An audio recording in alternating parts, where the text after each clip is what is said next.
Babe, nimekupikia your favorite food. Sasa una smile nini?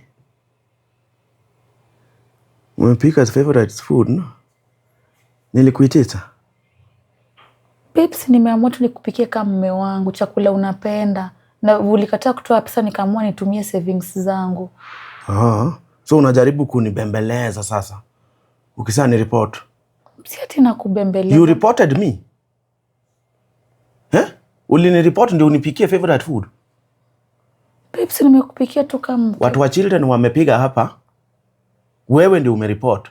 After umenireport nafikiria venye natafuta lawyer venye ndio unanipikia favorite food. Nilikuitiza. Babe, si nilifikiria maneno imeisha jana. Nini imeisha? It is just getting started. Hii yenye umeanzisha hii failure wewe. You have failed in your marriage. Consider this marriage over. Umesikia? What do you mean at marriage? It is just a matter of time.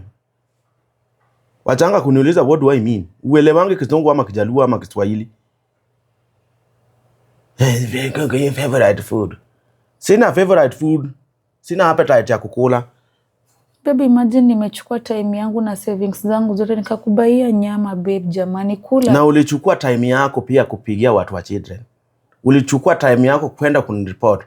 Uka-explain nonsense huko ati my husband does not like my child. Unaniwekelea mtoto. Mtoto wangu ni huyu mwenye na grow. Ryan, hata iwe mvua ama iwe jua, I will not love. Love si kitu ya kulazimisha unaniambia ati nipende ati nisipopenda una report. Watu wa children ndio wanapenda watoto. Mimi si mtu wa children.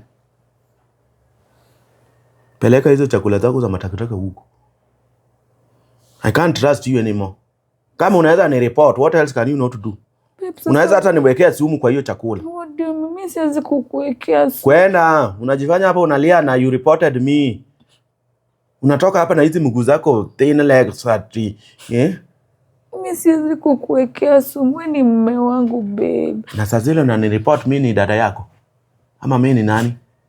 Ukinireport mimi si mume wako. Unaenda unanireport kwa watu wa children. Ati sipendi Ryan. Then you want me to trust your food? I don't trust anything. Babe, nimekuambia sio mimi, it's not me. Don't guilt trip me. Hata ulie damu. Toka hapa. Si na makia. Unanireport.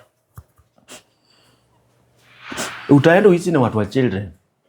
Wako na offices. Ama utapata hata uko na boyfriend anafanya huko. Unakuwa advised na watu hawana watoto. Hiyo ni advice umepewa na hao mama wanakaa hapa chini waendi kazi. Report him. You will see hell on earth.